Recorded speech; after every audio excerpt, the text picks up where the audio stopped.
School education department की नाअहली सामने आ गई। 1000 सरकारी स्कूलों को पब्लिक प्राइवेट पार्टनरशिप के तहत चलाने के मंसूबे पर ताहाल काम शुरू न हो सका। महकमा स्कूल एजुकेशन की नाअहली के बायस 1000 सरकारी स्कूलों को पब्लिक प्राइवेट पार्टनरशिप के तहत चलाने के मंसूबे पर काम शुरू नहीं किया जा सका। बच्चों की तादाद बढ़ाने के लिए स्कूलों को NGOs के हवाले किया जाना था। महकमा स्कूल एजुकेशन की सुस्ती के बायस मंसूबा ताहाल इल्तिवा का शिकार है। मंसूबे के तहत पहले मरहले में 1000 सरकारी स्कूलों को मुस्लिम हैंड्स की शराकत दारी से चलाया जाना था। महकमा स्कूल एजुकेशन के मुताबिक स्कूलों को प्राइवेट पब्लिक पार्टनरशिप के तहत चलाने के लिए काम जारी है। मंसूबे को हतमी शक्ल वजीर आला की मंजूरी के बाद दी जाएगी। अभी आपको बताएं, पाकिस्तान में स्पेशल एजुकेशन का पहला कॉलेज अदम तवज्जुही का शिकार हो चुका है। Government training college for the teachers of deaf Gulberg ज़बूहाली का शिकार है। पाकिस्तान में स्पेशल एजुकेशन का पहला टीचर्स ट्रेनिंग कॉलेज ज़बूहाली का शिकार है। Government training college for the teachers of deaf Gulberg Pakistan का पहला टीचर्स ट्रेनिंग कॉलेज है। 1952 में कायम कॉलेज ज़बूहाली का मंजर पेश कर रहा है। कॉलेज की बिल्डिंग बरसों से मरम्मत नहीं की गई है। रंगो रोगन ना होने से भी इमारत भूत बंगला हो चुकी है। महकमा स्पेशल एजुकेशन की जानिब से कॉलेज को बिल्कुल नजरअंदाज कर दिया गया। कॉलेज का साइन बोर्ड अरसे दराज से खराब है। साइन बोर्ड खराब होने के बावजूद आज तक अफसरान की इस पर नजर नहीं पड़ी। दूसरी जानिब क्लासरूम्स और बाथरूम की हालत भी निहायत अबतर है। अदालतों में ज़ेर इल्तवा केसेस की तादाद 12 लाख से तजावज़ कर गई। कानूनी माहिरीन का ज़ेर इल्तवा मुकदमात को निपटाने के लिए मसालती निज़ाम को फ़ाल करने का मुतालबा। साबिक चेयरमैन मसालती committee high court bar Hasibullah Khan मसालती निज़ाम के लिए मुतहरिक। मलिक अशरफ हमारे साथ हैं, मज़ीद तफसीलात उनसे जानेंगे। जी मलिक अशरफ, आगाह कीजिएगा। अदालतों में इस वक्त ज़ेर इल्तवा मुकदमात की तादाद 12 लाख से तजावज़ कर चुकी है और मज़ीद बढ़ती जा रही है। कानूनी माहिरीन कहते हैं कि ADR सिस्टम के ज़रिए इस तादाद को कम किया जा सकता है। इसी वाले से हम बात करते हैं, साबिक सदर हैं मसालती committee Lahore high court bar के हसीबुल्लाह खान। हसीबुल्लाह खान, बताएं कि आप तो साबिक chief justice Lahore high court Anwar ul Haq से भी मिले हैं, बाकी स्टेक होल्डर से भी मिले हैं, क्या कहेंगे ADR सिस्टम के बारे में? देखिए जी, ये सबसे आसान सिस्टम है जिसके ज़रिए चंद मिनटों में किसी केस का फैसला हो जाता है। हम चाहते हैं कि अवाम जो तंग हो रही है अदालतों में और छोटी सी एक डिफरेंस होता है जिसकी बिना पर मुकदमा चल रहा था, अगर वो चीज़ ख़त्म कर दी जाए, इन पार्टीज़ को अलग-अलग बिठा के पूछा जाता है कि इशू क्या है, क्योंकि एक पार्टी तो चाहती है इसका मुकदमा जल्द से जल्द फैसला हो और दूसरी डिले कर रही थी। जो डिले कर रही होती है उसको समझाया जाता है, उनको कहा जाता है कि आपका जो मुतालबा क्या है, आप लोगों का चाहते क्या है, और फिर बैठ के इसको हल किया जाता है। चाहते हैं वो हमने इनको ट्रेनिंग के लिए भी ऑफ़र की कि कोई बच्चे चाहते हैं कि वो अपने फाइनल ईयर के बच्चे थे जो लॉ कॉलेज के, उनको हमने कहा कि आओ ट्रेनिंग ले लो और जब आप लाइसेंस मिले तो आप ADR सेंटर में बैठ के काम कर सको। जी बहुत शुक्रिया। हसीबुल्लाह खान हैं, काफ़ी एक्टिव हैं और जो वकला हैं उनको भी मुख्तलिफ मौज़ूआत पे ट्रेनिंग देते रहते हैं। अब जो ADR है मसालती निज़ाम है उसको फाल करने के हवाले से वो अपना किरदार अदा कर रहे हैं और मज़ीद उनका ये कहना है कि तमाम स्टेक होल्डर्स को भी अपनी मलिक अशरफ, आपका बहुत शुक्रिया।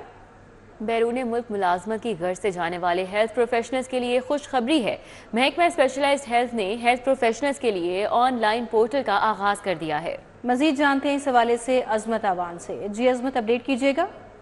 जी बिल्कुल, निगरान हुकूमत का किया एक और वादा झूठा हो गया और बैरून मुल्क मुलाजमत की गर्ज से जाने वाले हेल्थ प्रोफेशनल्स के लिए बड़ी खुशखबरी है। बैरून मुल्क जो मुलाजमत पर जाते वक्त पाकिस्तान में जो छुट्टियां लेना अब इंतहाई आसान हो गया और महकमा स्पेशलाइज्ड हेल्थ ने तमाम हेल्थ प्रोफेशनल्स के लिए ऑनलाइन पोर्टल का जो आगाज है वो कर दिया और अब स्पेशलाइज्ड हेल्थ डिपार्टमेंट ने नर्सिस की छुट्टियों का जो तरीकाकार वो इंतहाई आसान बनाने के लिए ऑनलाइन पोर्टल का आगाज कर दिया और इस सिलसिले में महकमा सेहत ने मरासला भी जारी कर दिया है। जबकि याद रहे, साबिक निगरान जिला पंजाब मोहसिन नकवी ने बैरून मुल्क जाने वाले हेल्थ प्रोफेशनल्स को छुट्टियां आसानी से देने के लिए वादा किया था, जिससे आज ऑनलाइन पोर्टल के जरिए वफा कर दिया गया है और स्पेशलाइज्ड हेल्थ डिपार्टमेंट ने बैरून मुल्क मुलाजमत के लिए जाने वाली नर्सों के लिए 1 साल के लिए यानी ऑनलाइन टैक्स लीव पाकिस्तान शुरू कर दी है और ऐसी तमाम नर्सें जो सिर्फ मुलाजमत के मकसद से बैरून मुल्क जाने का इरादा रखती हैं यानी कुवैत या सऊदीया इसके अलावा किसी और मुल्क जाना चाहती हैं, वो अब ऑनलाइन पोर्टल के जरिए एक्स पाकिस्तान लीव के तहत 1 साल तक की जो छुट्टी की मंजूरी के लिए ऑनलाइन दरख्वास्त दे सकती हैं। मरासले में मजीद ये कहा गया है कि पोर्टल के जरिए प्रोसेस का जो आगाज है वो 6 माह से होगा, जबकि ऑनलाइन पोर्टल के आगाज के बाद जो मैनुअल छुट्टी लेने का जो इतलाक है वो खत्म कर दिया गया और ये इकदाम सिर्फ उन नर्सों की सहूलत के लिए दरकार होगा जो सिर्फ काम करने का इरादा रखती हैं और काम की घर से बैरून मुल्क जाना चाहती हैं। जी ठीक है अजमत आवान, बहुत शुक्रिया। सीवरेज वाटर कैरियर चरड़ ड्रेन की सफाई और इंतजामी, आपको बताएं कि कंट्रोल संभालने के फैसले का ये मामला है। कैंट डीएचए बरकी से मुल्हिका आबादियों का कंट्रोल संभालने का फैसला किया गया है। दुर नायाब से इस हवाले से डिटेल्स जानेंगे। जी दुर नायाब। जी बिल्कुल, चरड़ ड्रेन के इंतजामी कंट्रोल और सफाई के लिए वासा ने अहम फैसला किया है और इस हवाले से समरी वज़ीर आला मरियम नवाज को भिजवा दी गई है और इस समरी में वासा चरड़ ड्रेन का कंट्रोल संभालेगा, जिसकी सजा की गई है। और फाइनेंस कबीना कमेटी बनाए फाइनेंस डेवलपमेंट में ये भी सजा की जाएगी कि इसके लिए वन टाइम फंड जो कि 99 करोड़ से ज्यादा बनते हैं वो भी दिए जाए। एमडी वासा ने समरी इनिशिएट करके हुकूमत पंजाब को भिजवाई है। गुज़श्ता रोज डिप्टी कमिश्नर से सरबराही में एक इजलास हुआ था जिसमें फैसला किया गया था और इसके बाद ये 18.3 किलोमीटर की ड्रेन है जिसकी पूरी सफाई दरकार है। जबकि वासा की जानिब से ये भी सजा की गई है कि इससे मुल्हिका आबादियाँ और सोसाइटियाँ जो सीवर बेचती हैं इसमें डालती हैं उनसे चार्जेस भी वसूल किया जाए ताकि ये प्रोजेक्ट सेल्फ सफिशिएंट हो जाए। और इससे पहले चरड़ ड्रेन का जो कंट्रोल है वो वासा के पास नहीं है। साबिक पंजाब की जो केयर टेकर गवर्नमेंट थी उन्होंने ये फैसला किया था, लेकिन अब फ्रेश समरी के तहत समरी जो है वो आज साल कर ली गई है और हुकूमत पंजाब जो नई हुकूमत पंजाब है उससे बाकायदा नई ज़ाब्ते के तहत मंजूरी दी जाएगी। दुर नायाब, बहुत शुक्रिया, आपने आगाह किया। थाई एयरवेज का लाहौर से बैंकॉक के लिए हफ्तावार परवाज़ों में मजीद एक परवाज़ के इजाफे का फैसला सामने आया है। मुसाफिरों की बहुतात के बायस थाई एयर का लाहौर से 6 बराह रास्त परवाज़ें चलाने का ऐलान। मजीद जानते हैं इस मामले पर सईद अहमद सईद से। जी सईद, अपडेट कीजिए। मुल्की एयरलाइन थाई एयरवेज का लाहौर से बैंकॉक के लिए हफ्तावार परवाज़ों में मजीद एक परवाज़ के इजाफे का फैसला है वो किया गया है। मुसाफिरों की बहुतात के बायस थाई एयर का लाहौर से 6 बराह रास्त परवाज़ का ऐलान है वो कर दिया गया है और 15 अप्रैल 2024 से हफ्तावार परवाज़ें हैं वो 5 से बढ़ाकर 6 है वो की जाएंगी। और थाई एयरवेज जो है बजरिया बैंकॉक मुसाफिरों को China, Australia, Malaysia, Singapore, Indonesia, Korea, Japan, Vietnam समेत दीगर ममालिक में सबसे सहूलियात है वो फराहम करेगी। और थाई एयरवेज जो है वो लाहौर से सोमवार, मंगल, जुमेरात, हफ्ता और इतवार को बराह रास्त बैंकॉक के लिए जो 2 तरफा परवाज़ें हैं वो ऑपरेट करेगी। जी सईद, बहुत शुक्रिया, आपने आगाह किया। सर्कुलर रोड उर्दू बाजार में तजावुज़ात की भरमार है। सड़क पर किताबों और स्टेशनरी के स्टॉल लग गए हैं। तजावुज़ात की वजह से शहरी शदीद परेशान हैं। क्या सूरत हाल है, उस्मान खादिम कम्बोह बता रहे हैं। जी उस्मान। जी बिल्कुल, मैं इस वक्त सर्कुलर रोड पे मौजूद हूँ और सर्कुलर रोड की उस साइड पे हूँ जिस तरफ उर्दू बाज़ार है और उर्दू बाज़ार से मुल्हिका जो दुकानें और बाज़ार और मुख्तलिफ जो मार्केटें हैं। मेरे इस तरफ जो दाएं जानिब है यहाँ पे किताबों के स्टॉल्स लगे हुए हैं। सड़क के ऊपर पहले दुकानें हैं और उसके बाद सड़क के ऊपर 2-2, 3-3 लाइनों में किताबों के स्टॉल लगे हुए हैं। स्टेशनरी के स्टॉल्स हैं, बाइक स्टैंड जो है इलीगल बने हुए हैं और आधी से ज़्यादा सड़क जो है इन स्टॉल्स और इन ये जो पार्किंग स्टैंड इलीगल बने हैं इन्होंने घेर रखी है, जिसकी वजह से सड़क के ऊपर ट्रैफिक की रवानी शदीद मुतासिर होती है।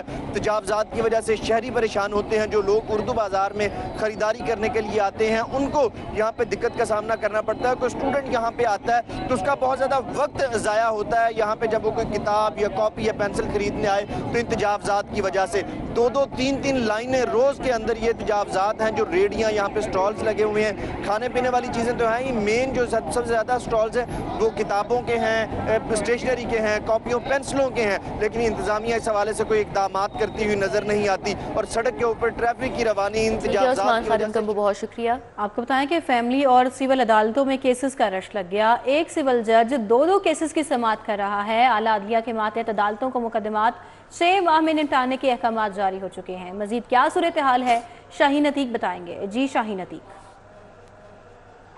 अदालतों में इस वक्त हज़ारों की तादाद में केस ऐसे हैं जो पेंडिंग पड़े हुए हैं और उन पर फैसले जो है वो साल से नहीं हुए। लोग आते हैं तारीख लेकर जो है वो यहाँ से चले जाते हैं। इस हवाले से सुप्रीम कोर्ट और हाई कोर्ट की तरफ से बाकायदा जजमेंट भी आई है कि जल्द से जल्द फैसले जो हैं वो किए जाएँ।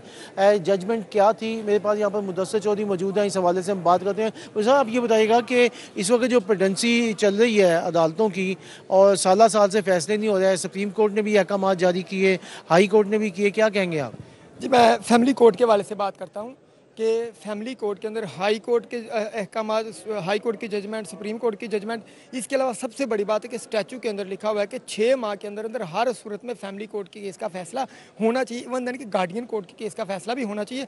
उसके अलावा नेशनल जुडिशल पॉलिसी 2007 की वो भी अब इंटैक्ट है। उसके मुताबिक भी जजमेंट्स के मुताबिक भी हाई कोर्ट की, सुप्रीम कोर्ट की कानून जो वाज़िया तौर पर बना हुआ है, लेकिन इसके बावजूद फैमिली कोर्ट का मेरे ख्याल में कोई भी केस जो 6 माह के अंदर अंदर डिसाइड नहीं हुआ। मेरे जो भी केसेस हैं, मैंने तो फैमिली कोर्ट के केसेस आप 6 माह की बात करते हैं, मुझे तो हाई कोर्ट से बार बार डायरेक्शन लेने के बावजूद भी 3-3 साल हो गए हैं कि मेरे केसेस फैमिली कोर्ट के अभी तक फैमिली कोर्ट में पेंडिंग पड़े हुए हैं। उनमें से कोई भी केस जो एक टाइम पीरियड दिया हुआ है, जो हाई कोर्ट ने कहा, जो सुप्रीम कोर्ट ने कहा, उसके अंदर अंदर डिसाइड नहीं हुआ और ये एक बहुत बड़ा जो है ना वो इंसाफ के ऊपर सवालिया निशान आ जाता है। जी, आपने मुदस्सिर चौधरी एडवोकेट है, उनका जो है मौक़िफ़ से उनका कहना ये है कि पेंडेंसी जो है वो इस वक्त सवालिया ठीक है, बहुत शुक्रिया शाहीन अतीक।